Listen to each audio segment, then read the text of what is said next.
Assalamualaikum warahmatullahi wabarakatuh.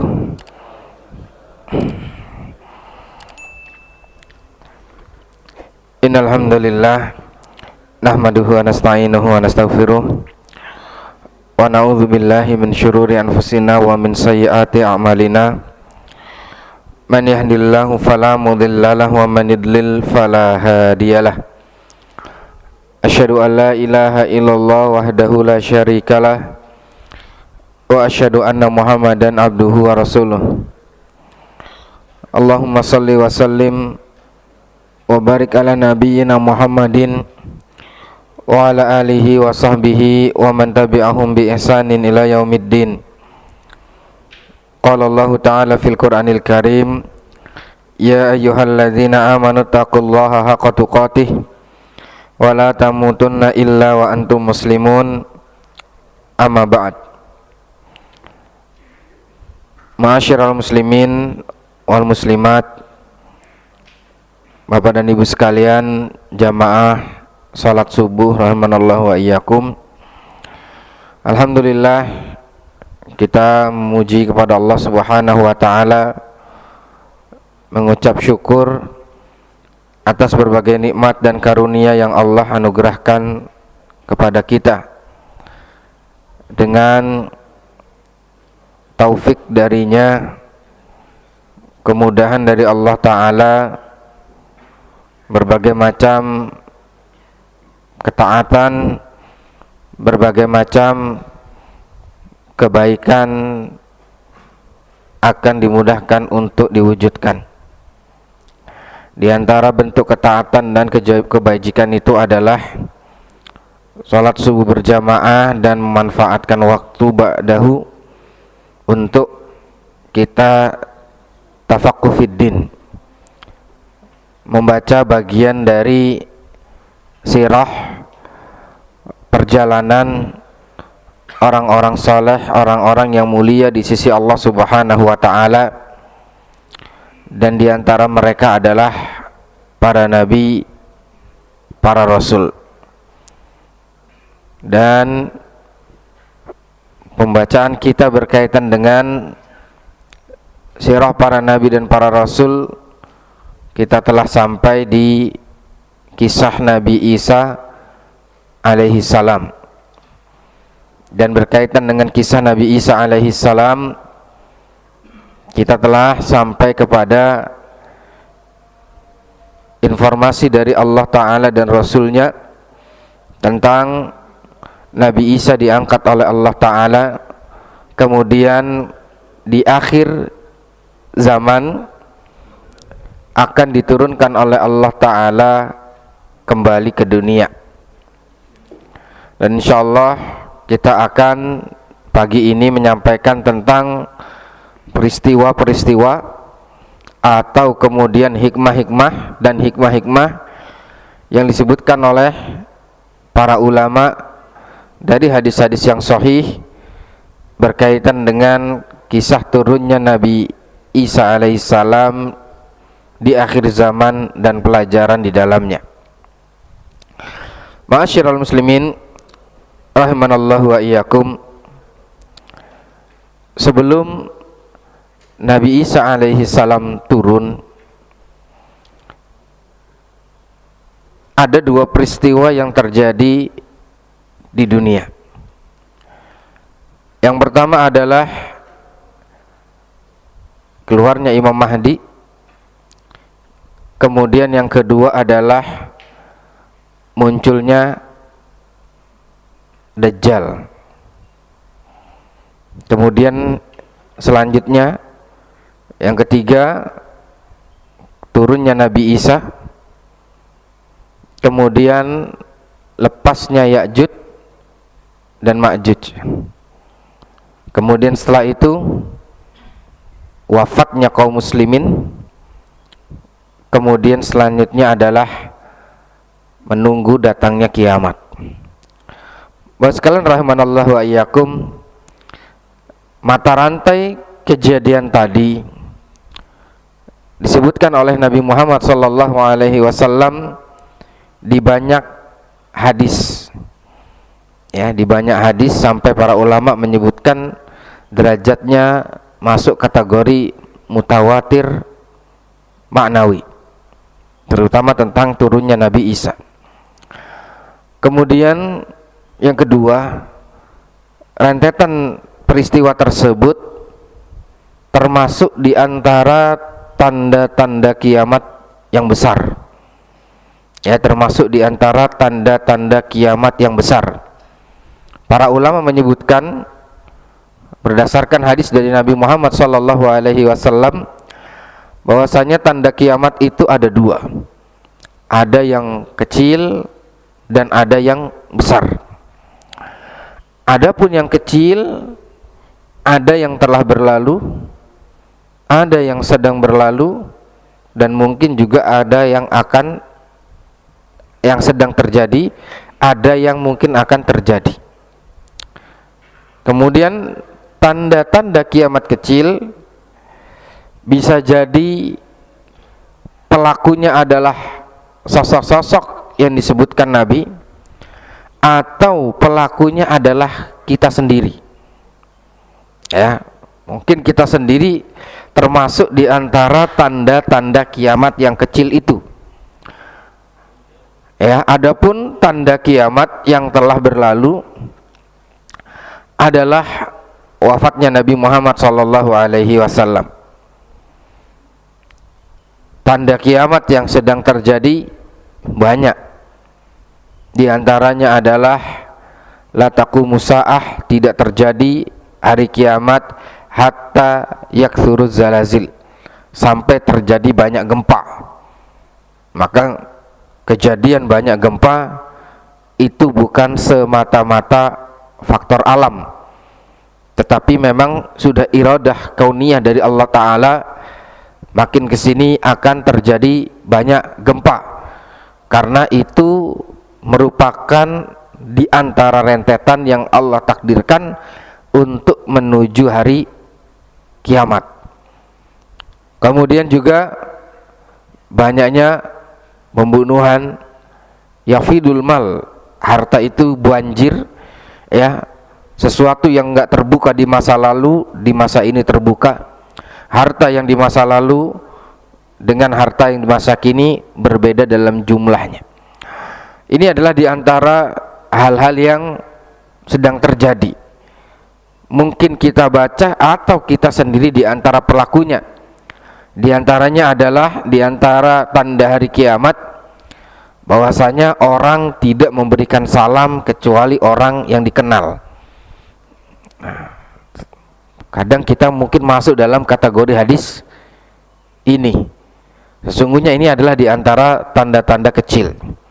Adapun di antara tanda besarnya, yaitu adalah munculnya Imam Mahdi, yang nanti ketika saat beliau keluar, intasyarul amnu warraha, keamanan itu tersebar, kesejahteraan itu merata, sampai kemudian tidak lama setelah itu fitnah kembali muncul dengan Allah lepaskannya Dajjal, yang mana pada saat ini memang Dajjal itu berada di dalam sebuah gua dalam keadaan yang terikat sebagaimana disebutkan di dalam hadis.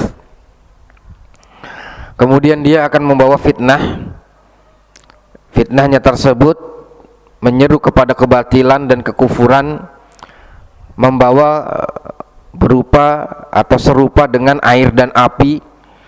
Airnya itu adalah bukan tanda kebaikan tetapi kekufuran, dan api yang dibawa adalah justru tanda kebaikan, membolak-balikan antara hak dengan yang batil, sehingga ketika Dajjal itu turun, sebelum turunnya Dajjal, manusia ditimpa pacaklik yang panjang sampai kekeringan, bahan makanan kekurangan, harga-harga mungkin naik.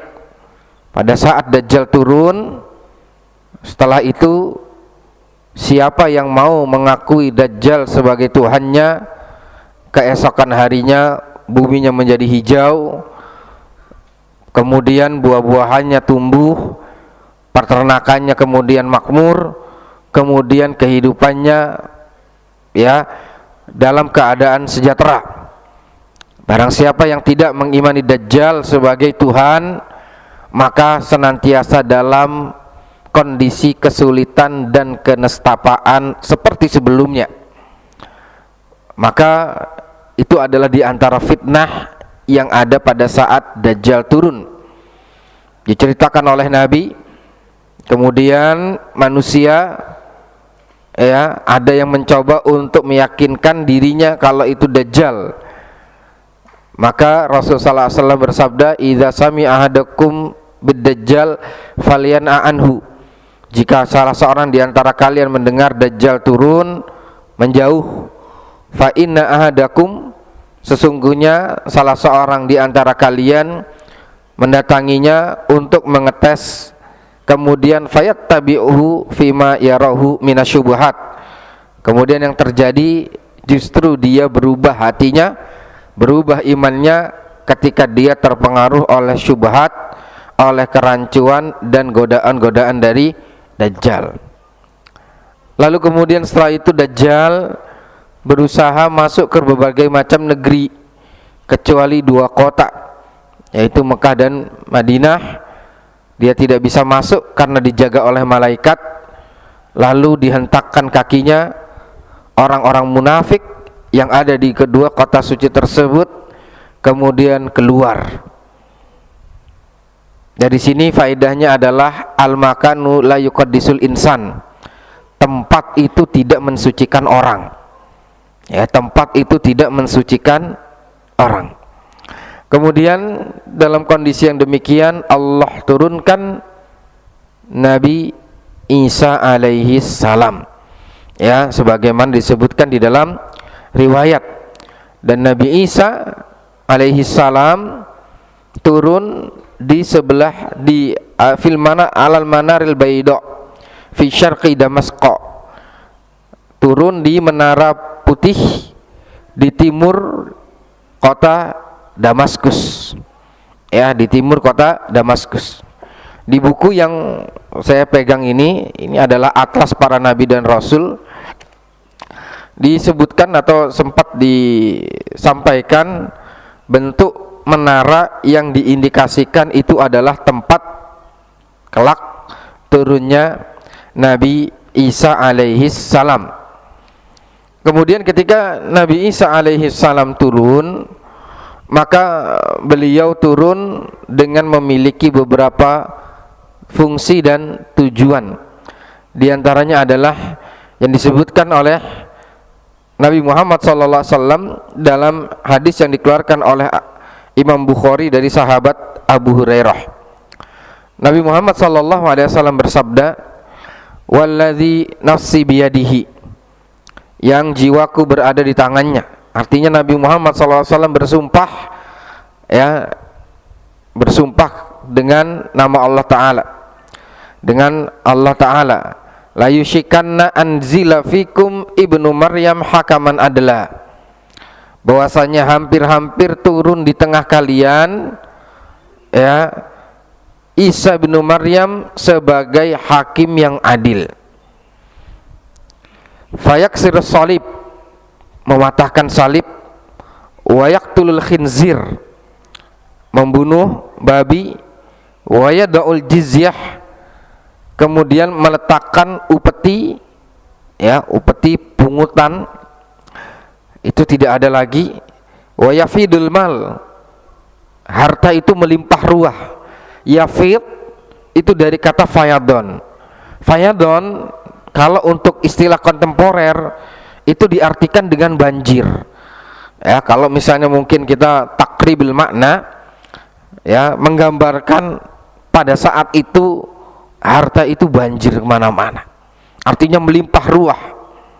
Hatta la yaqbaluhu ahad, sampai tidak ada seorang pun yang mau menerima harta, atau dalam riwayat yang lain tidak ada seorang pun yang mau menerima zakat. Kenapa faktornya? Insyaallah nanti akan kita ceritakan. Hatta takunu sajdatul wahidah, sampai satu sujud itu khairan, lebih utama minad dunya wa ma fiha, dari dunia dan seisinya. Masyiral muslimin rahimanallahu wa iyyakum. Ini diantara hadis-hadis yang berkaitan dengan turunnya Nabi Isa alaihi salam. Adapun hadis-hadis yang lain itu banyak, ya. Maka hadis-hadis berkaitan dengan turunnya Nabi Isa alaihi salam itu banyak dengan berbagai sisi kisah, berbagai sisi titik kejadian. Ada yang menceritakan hadisnya tentang turunnya Nabi Isa, ada yang menceritakan tentang letak turunnya Nabi Isa, ada yang menceritakan tentang sifat turunnya Nabi Isa. Turunnya megang dua salap malaikat, kemudian setelah itu palanya ditundukkan, kemudian seakan-akan mutiara itu jatuh, ya basah, seakan-akan jatuhnya air itu bagaikan mutiara yang berjatuhan. Kemudian selanjutnya, ya, bahwasanya tidaklah ada orang kafir yang mencium aroma wangi turunnya Nabi Isa kecuali akan diwafatkan oleh Allah Ta'ala. Kemudian selanjutnya ada yang menceritakan apa yang dilakukan Nabi Isa setelah turun di waktu subuh, kemudian ngikut sholat subuh di belakang Imam Mahdi. Kemudian setelah itu apa yang dilakukan di bumi. Yang dilakukan di bumi 4 kejadian ini. Di antara tugasnya adalah membunuh Dajjal. Kemudian apa yang dilakukan setelah itu bersama kaum muslimin, menunjukkan apa? Keamanan dan kesejahteraan. Setelah aman dan sejahtera, fitnah lagi muncul dengan turunnya Ya'juj dan Ma'juj, sampai Nabi Isa yang berhasil membunuh Dajjal tidak mampu untuk membinasakan Ya'juj dan Ma'juj. Kemudian setelah itu apa yang dilakukan? Nabi Isa dan kaum muslimin lari ke puncak-puncak gunung, karena Allah akan menghukum Ya'juj dan Ma'juj, ya, dengan menghujani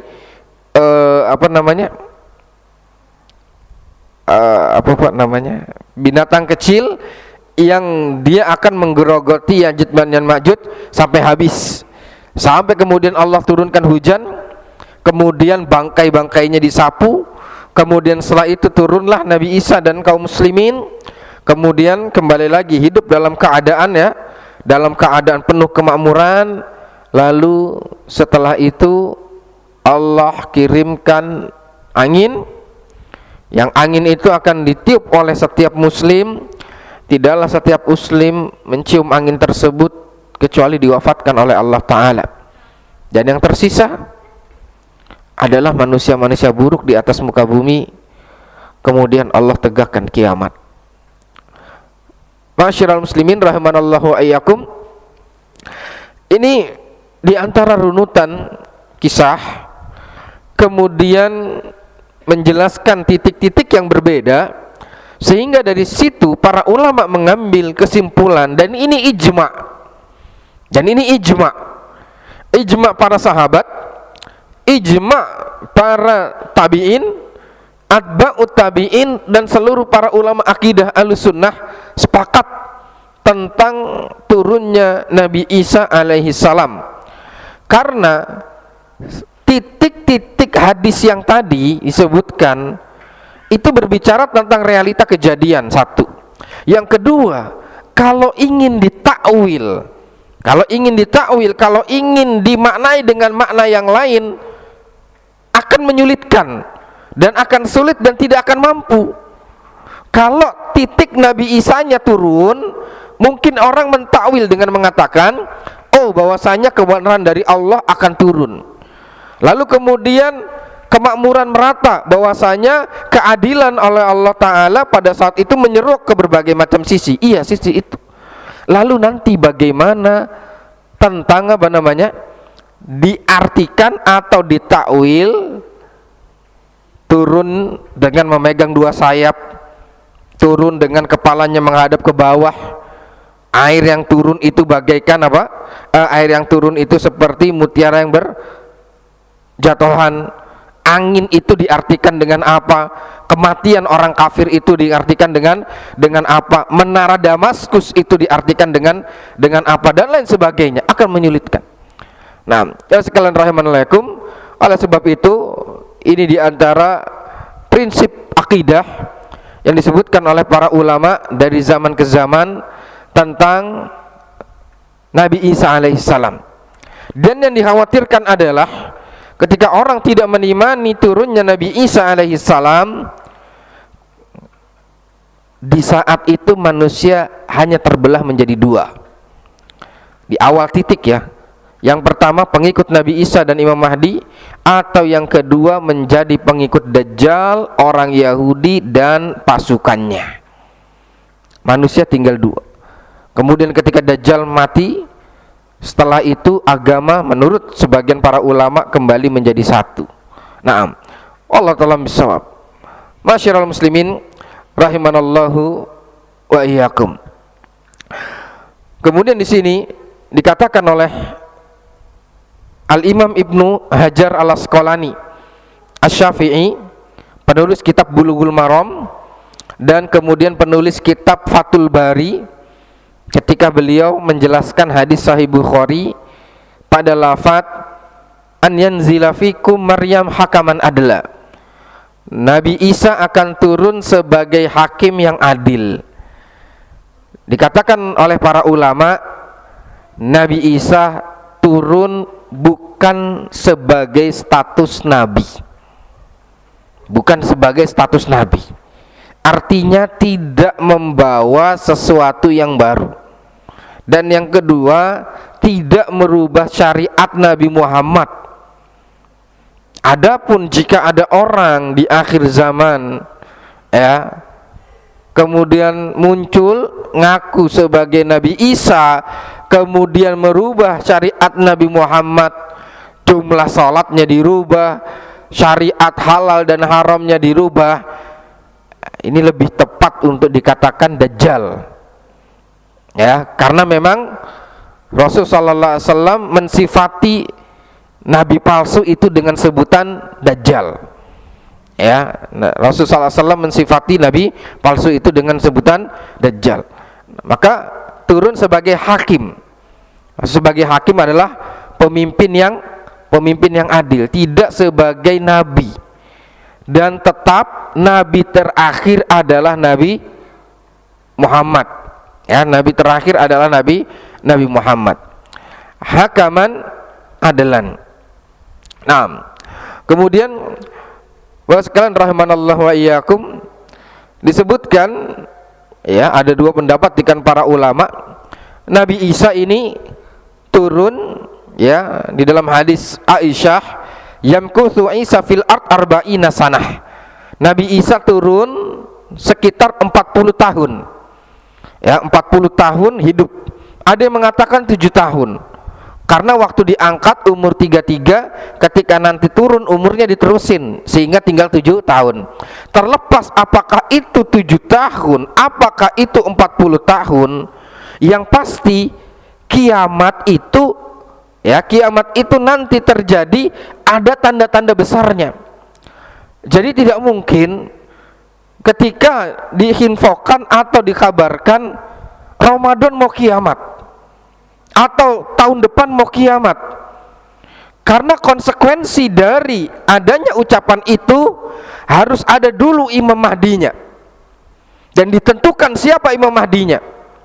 Yang kedua, konsekuensi dari itu adanya Dajjal, dan kemudian ada orang-orang Yahudi yang mengikuti Dajjal 70.000. Yang ketiga, adanya Nabi Isa. Kalau orang tidak beriman dengan Nabi Isa, konsekuensi logisnya kufur. Ya, konsekuensi logisnya adalah kufur. Sehingga ketika dikatakan Ramadan mau kiamat, kemudian setelah itu tahun depan mungkin akan kiamat dengan berbagai macam tanda-tanda yang ada, misalnya hari Jumat ya, terakhir Ramadan dan lain sebagainya. Sekalian rahimanallah wa iyyakum, ini konsekuensi yang berat. Ya, konsekuensi yang berat. Karena kenapa tadi? Imam Mahdinya mana? Dajjalnya yang mana, Nabi Isanya yang mana. Ya, kalau dikatakan ya bahwasanya wah kita nggak tahu Nabi Isanya yang mana, khawatirnya adalah kekufuran. Kalau yang kedua menunjukkan oh diangkat ini aja jadi Imam Mahdinya, itu juga kekufuran. Oleh sebab itu tidak menggampangkan untuk, mohon maaf, menakut-nakuti umat tentang kiamat, kecuali memang realitanya demikian, atau kecuali memang tanda-tanda kiamat besarnya sudah ada. Adapun apabila tanda-tanda kiamat besar yang tadi disebutkan tidak ada, maka jangan terlalu menakut-nakuti umat dari sisi yang demikian. Yamkusuna Isa fil ard arba'ina sanah. Lama Pak Ustaz, kalau gitu aman saat sekarang. Setidaknya untuk tahun 40 tahun ke depan belum ada kiamat gitu. Nah, sekalian rangkum, tapi ya tidak begitu juga, karena bagi seorang kiamat itu ada dua, kiamat besar dan kiamat kecil. Kiamat kecil adalah kematian. Nah, kemudian kemudian turun, ya kan, itu turun. Kata para ulama, apa hikmahnya? Hikmahnya adalah untuk membantah orang-orang Yahudi kalau mereka mengaku telah membunuh siapa Pak? Nabi Isa. Dan itu kita telah sampaikan pada pertemuan yang sebelumnya. Allah Ta'ala berfirman, wa ma qataluhu wa ma salabuhu walakin syubbihalahum. Dan mereka orang Yahudi tidak membunuhnya, wa ma salabuh, dan tidak juga menyalibnya, walakin syubbihalahum, tapi yang ada di hadapan mereka adalah seseorang yang diserupakan dengan rupa dan wujud Nabi Isa. Wa innal ladzina ikhtalafu fihi lafi syakkim minhu. Bagian yang kedua, dan sesungguhnya orang-orang itu pada hakikatnya mereka berselisih. Dan yang selanjutnya, bisyakkim minhu, mereka tuh nggak yakin ini yang dibunuh benar Nabi Isa atau bukan. Kemudian yang ketiga, Allah tegaskan wa ma qataluhu yakina, dan mereka tidak yakin benar-benar pernah membunuh Nabi Isa. Dan kemudian Nabi Isa akan turun kelak. Adapun informasi yang disampaikan oleh orang-orang kufar juga, ya, yang menjadi patokannya, landasannya adalah orang-orang kufar. Ya, di buku-buku mereka mengatakan, ya, kegegeran abad 20, kedahsyatan abad 20 telah ditemukan area pemakaman keluarga Nabi Isa dan Maryam. Ya, berdasarkan penemuan-penemuan mereka dan kemudian ahli-ahli mereka. Maka yang pertama kita katakan, satu, mereka kufar, mereka kafir. Kemudian yang kedua, keyakinan dan akidah muslim dengan kafir itu berbeda. Tentang urusan kenabian, ya, tentang urusan kenabian, karena pada saat itu Nabi Isa masih distatuskan sebagai nabi, tidak bisa berpatokan dengan kalam, ucapan, temuan orang kafir. Temuan orang kafir itu tidak masalah pada asalnya, selama satu, bersifat duniawi, yang kedua, tidak bersinggungan dengan akidah. Namun apabila telah bersinggungan dengan akidah, maka seorang muslim lebih percaya kepada berita dari Allah dan dari Rasulnya. Kemudian yang selanjutnya adalah an yanzila fikum, bantahan terhadap orang Yahudi yang menganggap telah membunuh dan menyalib Nabi Isa.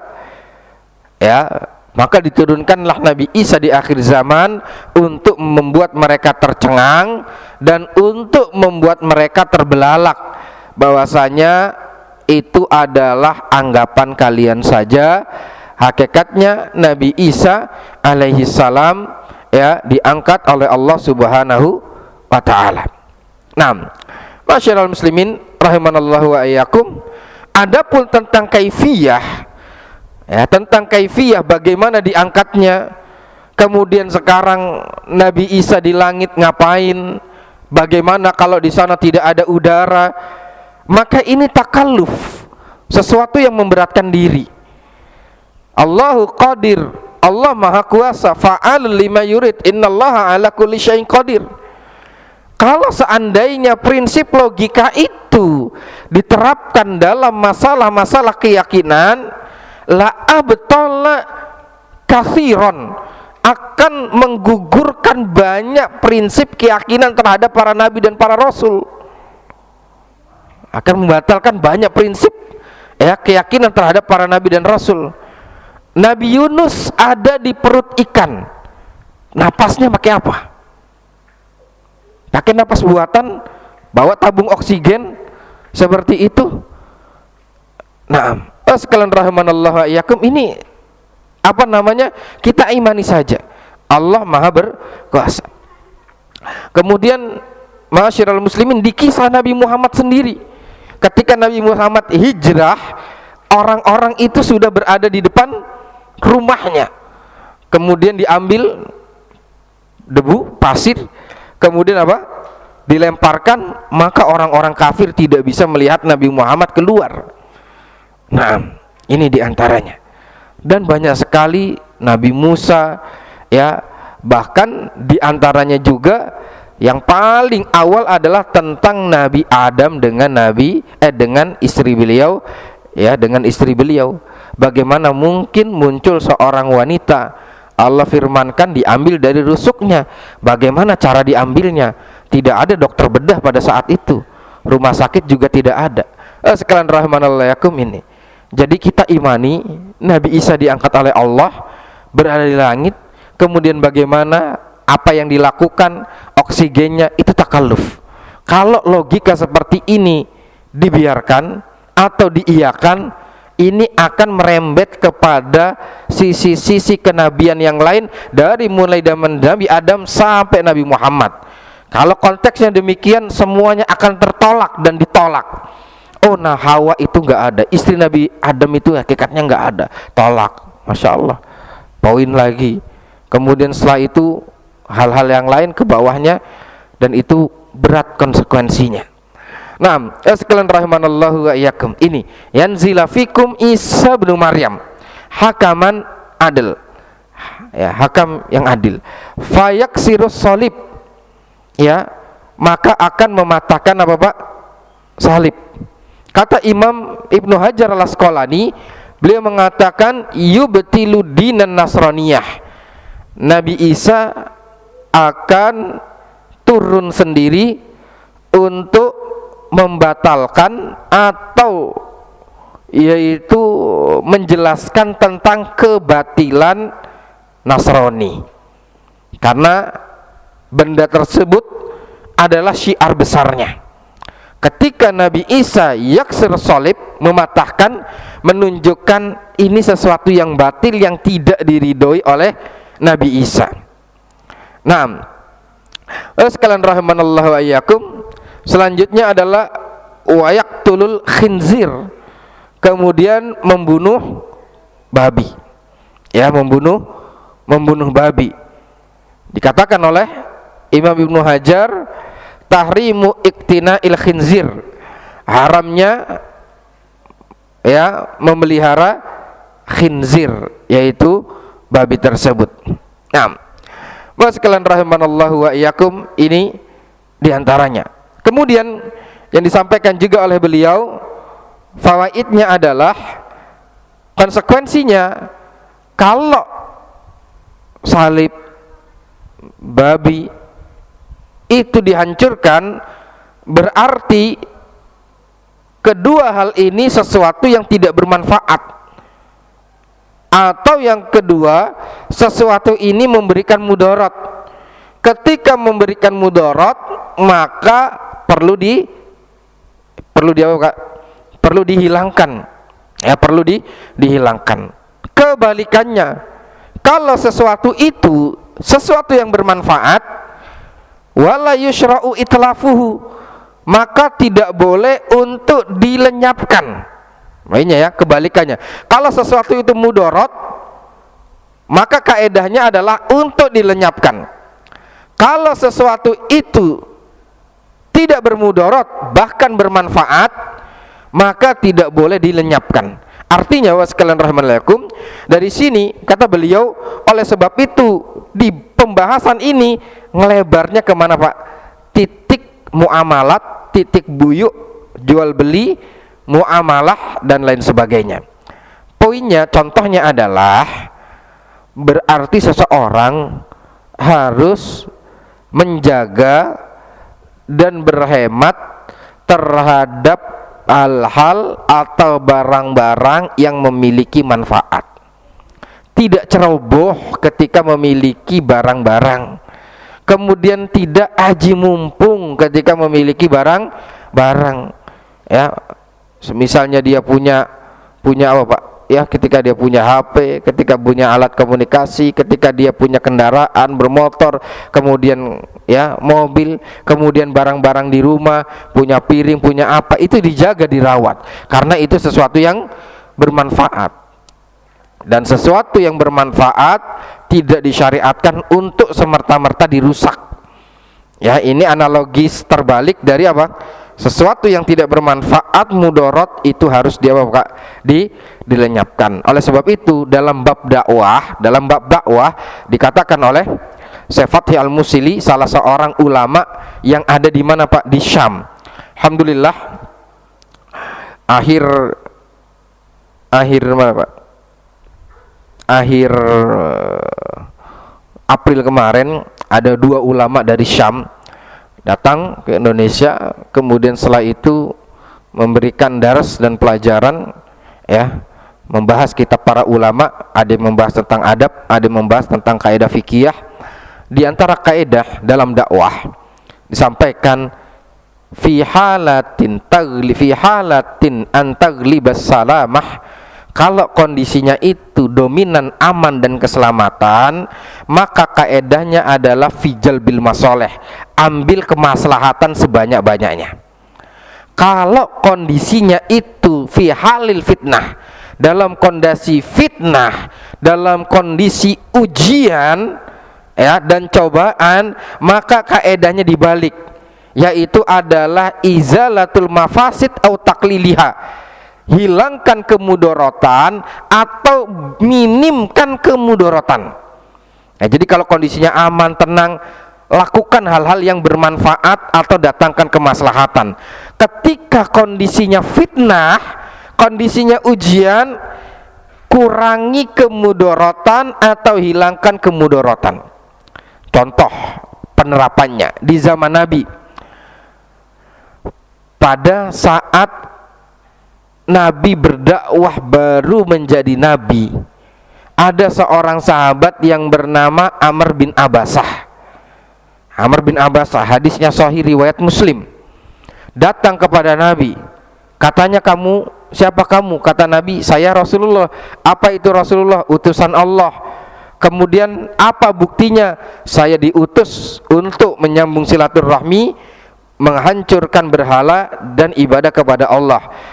Kata orang tersebut, siapa yang menjadi pengikutmu? Nabi menjawab, 1 orang merdeka dan 1 orang budak. Siapa itu Pak? Abu Bakar dan Bilal. Berarti itu di fase akhir atau di fase awal? Awal. Kata Amr bin Abasah, saya mau jadi pengikutmu. Apa kata Nabi? La, gak bisa. Kalau sekarang kamu gak bisa di kota Mekah, irji ila qaumik, antum pulang, jangan di sini. Lantas tati ayau maka hadza, antum gak mampu kalau hidup di kota Mekah, gak mampu. Yang dihidup di kota Mekah, Nabi baru dakwah sembunyi-sembunyi, itu pun kepada keluarga dulu, kepada istrinya, kepada Ali bin Abi Thalib, ya, Ali bin Abi Thalib sepupunya yang diasuh oleh Nabi, teman dekatnya Abu Bakar, baru itu saja. Dari Abu Bakar membebaskan Bilal, Khadijah perempuan tersohor, saya masih hitungannya cucunya Abdul Muthalib, Abu Bakar seorang tersohor juga. Antum siapa? Orang luar tiba-tiba masuk sini mau jadi pengikutku, habis kamu. Seperti itu. Kata Nabi apa? pulang saja. Sampai kalau aku sudah ditolong oleh Allah, agamaku menang, nanti datang lagi. Akhirnya ketemu lagi Nabi setelah 13 tahun, yaitu ketika berada di kota Madinah. Sekalian rahimakumullah, ini kaedahnya gimana penerapannya? Ini kondisi fitnah, kondisi ujian. Kaedahnya apa? Bukan maslahat. Kalau maslahat, oke, kalau gitu kamu di sini jadi pengikutku. Itu kalau maslahat. Tapi kalau mafsadah gimana? Kamu ke sini nanti kamu disiksa. Kamu nanti dibunuh dan segala macam. Maka izalah. Apa izalah, Pak? Hilangkan keburukan itu. Dengan cara apa? Disuruh pulang. Ya, dengan cara apa, Pak? Disuruh pulang. Disuruh pulang oleh Rasulullah SAW, tapi tetap dalam kondisi keimanan. Nah, sekalian rahimakumullah, ini diantaranya. Kemudian yang selanjutnya, kata beliau, Rasulullah SAW bersabda, wa yada'ul jizyah. Ya, wada'ul jizyah. Jizyah itu apa? Upeti. Jizyah itu adalah harta yang diambil dari orang kafir zimmi, ya, kemudian diberikan kepada pemerintah kaum muslimin. Jadi ada pemerintahan kaum muslimin, penguasa kaum muslimin, di dalam, ya, rakyat yang dipimpinnya ada orang-orang kafir yang mereka zimmah, berada di bawah aturan dan ketundukan terhadap pemimpin kaum muslimin. Mereka membayar sesuatu. Nah, sesuatu yang dibayar ini namanya adalah jizyah. Baik. Lalu kemudian setelah itu, kenapa jizyah itu tidak ada atau dibatalkan atau tidak lagi diambil? Ada beberapa penafsiran. Satu, kata Imam Ibnu Hajar, an-din yasiru wahidan. Kelak agama itu akan kembali menjadi satu. Itu siapa, Pak? Islam. Karena jizyah ini diambil dari orang kafir, sedangkan kelak orang kafirnya nggak ada. Karena ketika Dajjal terbunuh, kebenaran telah nyata, semua menjadi pengikut Islam. Sehingga semua menjadi pengikut Nabi Isa. Siapa yang membayar jizyah, lawang orang kafirnya sudah tidak ada. Itu menurut satu pendapat. Pendapat yang lain mengatakan annal mal yakfur. Di hari itu harta itu melimpah ruah. Harta itu melimpah ruah. Dan sebetulnya tanda seperti ini sudah ada sekarang, Pak. Disebutkan di dalam hadis tentang itu, Pak. Cinta dunia dan takut mati. Apa awal hadisnya? Yushiku antada'a alaikum, hampir-hampir orang-orang kafir itu menyergap kalian kama tada'a al-akalatu ila qas'atiha, seperti orang-orang yang kelaparan mau mencantap makanan di hidangan. Sahabat bertanya, amin killatin nanu yauma idzin, ya Rasul, apakah ketika kami nanti akan disantap oleh orang-orang kafir itu jumlah kami sedikit? Jawab Nabi, la bal antum yauma idzin kafir. Justru hari itu jumlah antum banyak. Tapi kata Nabi apa? Lakinnakum ghusaun ka ghusa isail. Tapi jumlah kalian seperti sampah di banjir. Ya Allah, ini permisalan yang dalam oleh Nabi kepada umat akhir zaman. Jumlahnya banyak, tapi kayak apa, Pak? Buih. Jadi kalau banjir gede, di atasnya apa, Pak? Iya, ada tumpukan sampah, ya ada tumpukan kayu, ya ada tumpukan barang bekas dan segala macam. Kata Nabi, itulah permisalan kaum muslimin di akhir zaman. Kemudian kata Nabi, kenapa bisa kayak gitu? Kata Nabi, mereka terkena wahan. Apa wahan? Secara bahasa wahan adalah kelemahan. Ditafsirkan oleh Nabi, yaitu adalah hubbud dunya wa karahiyatul maut. cinta dunia yang mendalam, dan benci serta takut dengan kematian. Sekalian rahimanallahu, kata para ulama apa? Kaum muslimin diibaratkan makanan yang matang, orang kafir diibaratkan orang yang menyantap. Para ulama bilang ini diantara tanda dari Nabi, negeri Islam itu negeri yang banyak berkahnya. Negeri Islam negeri yang berkahnya. Satu, negeri kita Pak, negeri apa Pak? Indonesia, berkah melimpah ruah. Apanya Pak? Dari buminya, hasil buminya, hasil alamnya, dan segala macam berkah melimpah ruah. Negeri Syam, Saudi, kemudian apa lagi Pak? Qatar, kemudian Uni Emirat, dan segala macam juragan-juragan minyak banyak di negeri Islam. Tapi kata Nabi, negeri Islam kelak akan menjadi negeri yang punya banyak apa Pak? Keberkahan. Tapi kata Nabi, tapi mereka akan disantap. Apa maksudnya? Dijelaskan oleh para ulama, keberkahan itu akan diambil sama orang-orang kafir. Ya, kita bisa lihat banyak hasil bumi kita yang pakai siapa Pak? Kafir. Yang memanfaatkan siapa? Orang kafir, dan lain sebagainya. Nah, buat sekalian rahimallakum, itu sudah tandanya sekarang kan sudah muncul. Ya, keberkahan itu banyak, dan nanti di akhir zaman akan semakin menyeruak itu keberkahan harta itu. Ya, akan semakin banyak. Tapi kata Nabi, layak baluhu ahad, tidak ada yang mau nerima. Di sini Pak titiknya. Kenapa ketika harta itu banyak tidak ada yang menerima? Mereka mengatakan satu, bahwasanya orang semua jadi orang makmur. Taib. Yang kedua, mereka itu sudah mikir mati Pak. Para ulama, mereka di saat itu sudah tidak ingin lagi harta karena mereka sudah berpikir mati. Kenapa? Di depan mereka sudah tanda kiamat. Ya, kata para ulama, karena mereka tahu Mahdi sudah turun, Dajjal sudah mati, Nabi Isa ada. Mereka pikir sudah di depan kita kiamat, sudah benar-benar kiamat.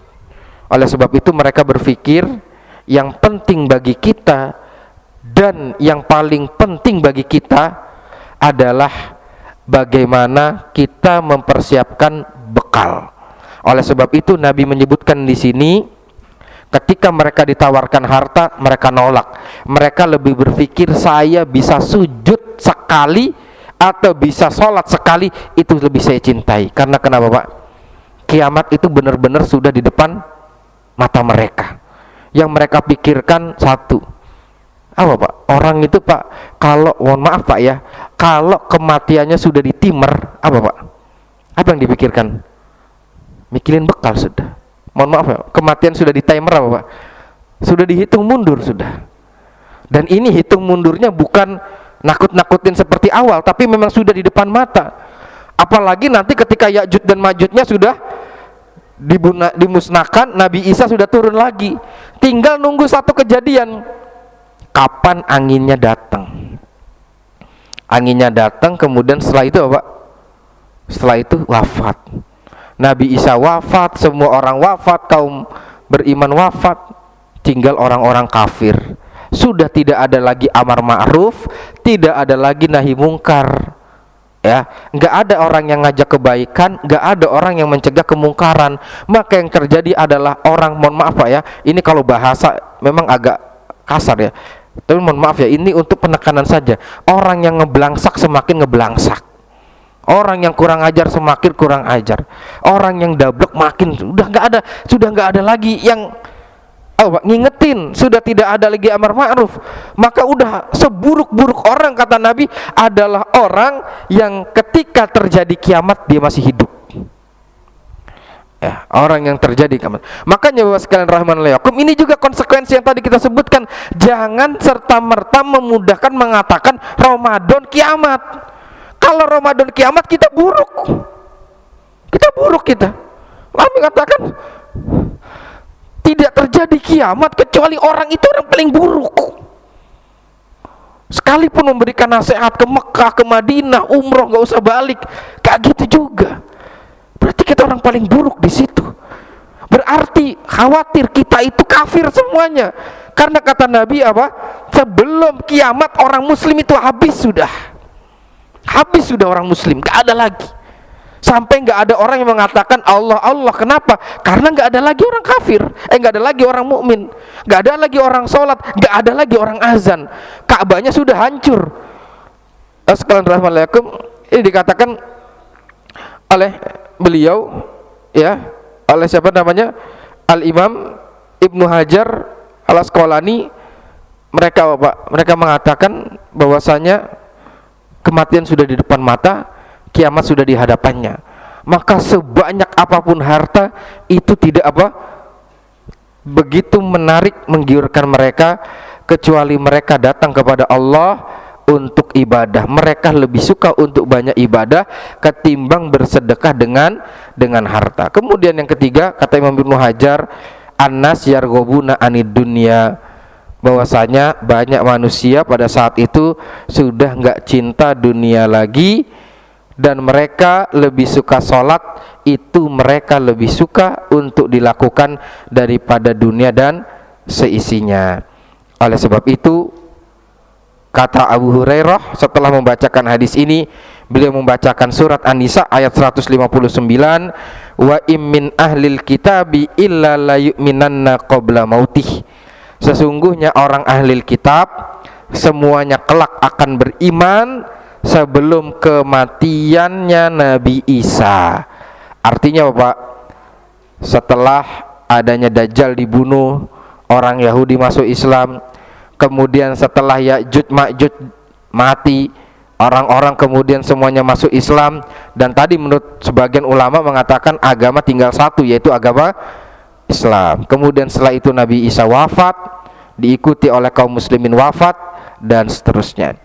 Bapak sekalian rahimanallah yakum, ini diantara kisah yang berkaitan dengan turunnya Nabi Isa alaihi salam, kemudian dengan beberapa tugasnya, dan kemudian keberkahan-keberkahan yang ada di sana, menunjukkan bahwa sekalian rahimanallah yakum, ketika keberkahan ini semakin ditampakkan oleh Allah Ta'ala, menunjukkan seperti Allah ingin menguras dunia Pak. Sudah keluarin semuanya, kalau memang sudah habis nanti waktunya akan kelar dan usai, ya, usia dunia tersebut.